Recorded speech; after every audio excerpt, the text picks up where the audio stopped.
Plus, will Kevin Stefanski still have a job at the end of the season?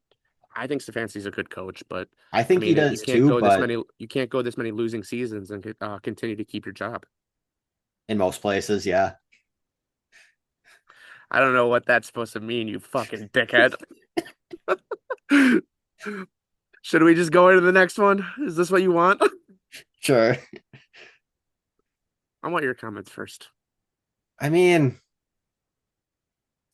the Lions thought everyone thought they were a Super Bowl contender coming into the season. Maybe they had an off week 1 for their offense, but that offense did look a lot better this today. Like they got Amon-Ra St. Brown involved, they got Laporta involved. Jahmyr Gibbs looked a lot better, but yeah, 52 to fucking 21. Ben Johnson said this week that, oh, we're going to win this game. I think that was taken out of context. However, what the fuck? But you know what? I'm going to be optimistic because, to be honest, before the season, none of us thought we were winning this game.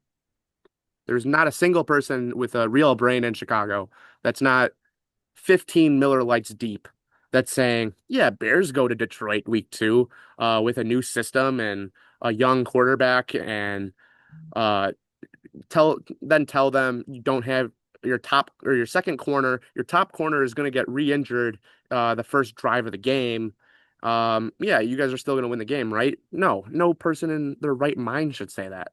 Now, would it have been as bad had you won last week against the Vikings? Probably not.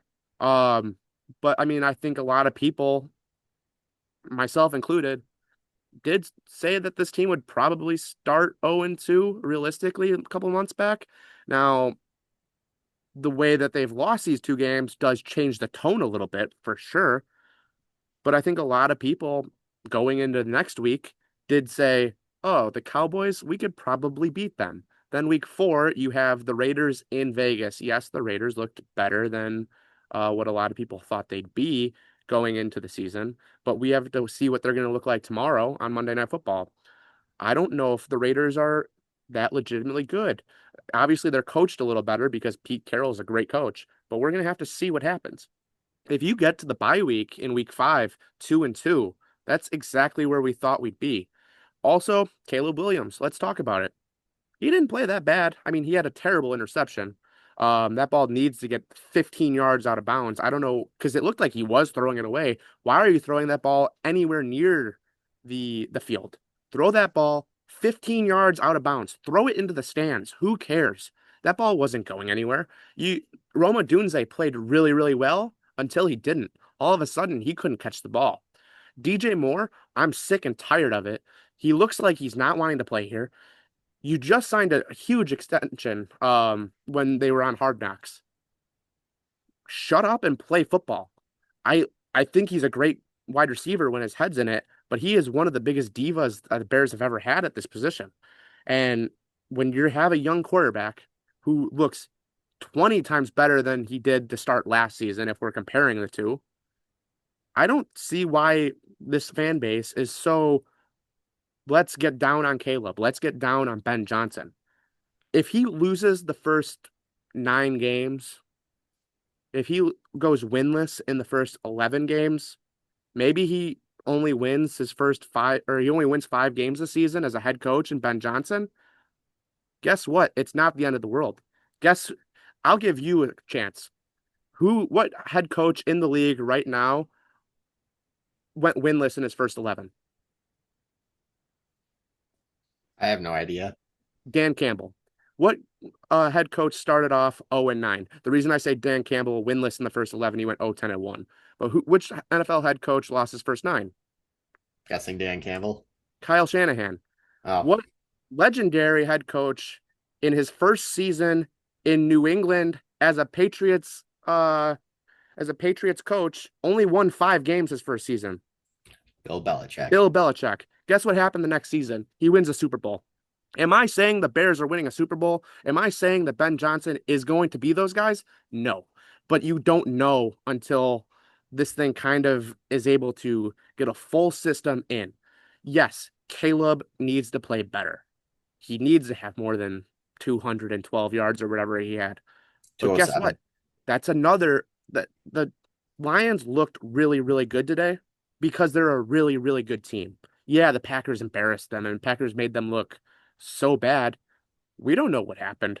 I mean, going to Lambeau Field, I have to imagine for any team is already a hard thing to do. And when you maybe have had all this off-season like conversation about can they do it? Can they do it? Who knows? They might have just had a bad day. Am I saying that they're better than the Packers? Absolutely not. But to say, oh, Ben Johnson's 0-2, time to write him off, Bears fans, this is being ridiculous. It's going to take time. What are we doing? Yeah, I mean, Roma Dunze put up some pretty good stats today. I think I went up against him in He looks like fantasy. wide receiver one. Now I want Yeah. to see Luther Burden really get involved here, but like if DJ Moore continues this pouting, you gotta trade him. Yeah, I mean, He's still a top 20 wide receiver in the league. It's just you have to trade him to a system that's gonna not allow him to do this. Would this happen a year from now in the Ben Johnson experience? Probably not. But if he's acting like this when we're losing, I don't really want him on the team when we're winning. yeah, I mean, it's a tough look because you kind of do want a wide receiver one that is like, I want the ball every single time. But yeah, it's a tough look if you're getting that upset. I mean, he's still got six There's targets been today. so many occasions where he's given up on plays. I'm like, he's not our wide receiver one. That's the new issue. Roma Dunze is the wide receiver one. He proves it now every single week. He has better hands. He gets better separation. He has better technique. That's all it is. DJ Moore's still a very good wide receiver, but he's not going to be a very good receiver if he continues this bullshit that he keeps continuing to do. Plus, I think the thing that would help Caleb a lot. I mean, it looked like they got the run game going today, but I don't know how much of that was garbage time yards. But you got to He get the didn't get run any game garbage going. time yards because Tyson Bagent came in late. But yeah, they need to get the run game going and at least get I some mean, pressure off of him where he doesn't have to drop back every single time and try and win it. I mean, I'm not giving up on the season, but if the Bears don't do well, the first thing you got to do is you got to find a way to get Jeremiah Love in that backfield from Notre Dame because he changes a lot of things and he's a legitimate running back. That kind of, in a way, is like the Gibbs for the Ben Johnson offense.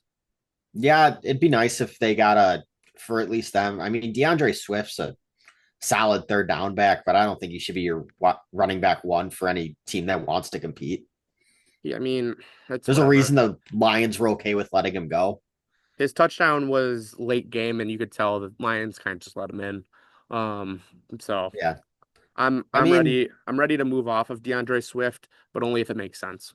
but yeah, I mean, also for the Bears, you knew that the Lions, after going into Lambeau, I mean, the game was closer than what the score said. The Lions got down there, they just couldn't convert in the like the red zone area or getting in or going down. But yeah, I need after the Lions after that performance last week, you knew that they were going to come out and there was going to be a fire under their ass, especially with Campbell as their head coach. Right. And I mean, again, that's still a Super Bowl contending team I mean, at the end of the day. and you knew Goff was going to try and have a bounce back performance, which 23 of 28 for 334 and five touchdowns. And again, the Bears need to get healthy at corner. I mean, there's nothing you can do. Tyreek Stevenson, he played well enough week one. You can't depend on him to be cornerback number one for an extended period of time and think you're going to win these games. Yeah. So Plus the Lions defense, you know, after not getting any pressure on Jordan Love pretty much for the entire game, that they were, especially Aiden Hutchinson, the way people were talking about Micah Parsons probably had a fire lit under his ass, being like, I want to be paid like that guy. I do want to know why two of our three second round picks in this previous draft were healthy scratches, because that is a very big concern for Bears fans. Um, you have a D tackle. We're short on D Oh, tackles. Ozzy Trapillo, our offensive tackle, who was battling to be our starting left tackle, healthy scratch. That's very concerning. What are we doing? Why are they not playing? Is there something that we need to know? Because you don't have those two guys. You don't have Kieran Amadaji or however the hell it's said, the third round tackle from the previous draft. they're all healthy scratches. Like, what is going on?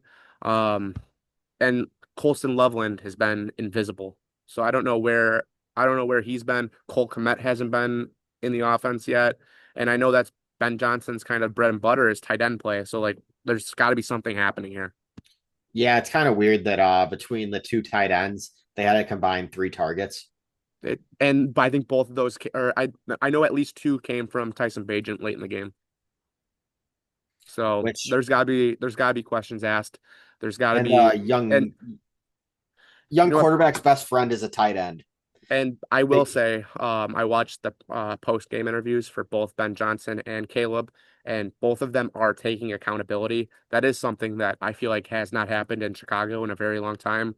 So that is an encouraging sign, at least, because previous years it was a lot of finger pointing. They know they need to be better. So, like, that is an actual good step forward for this team.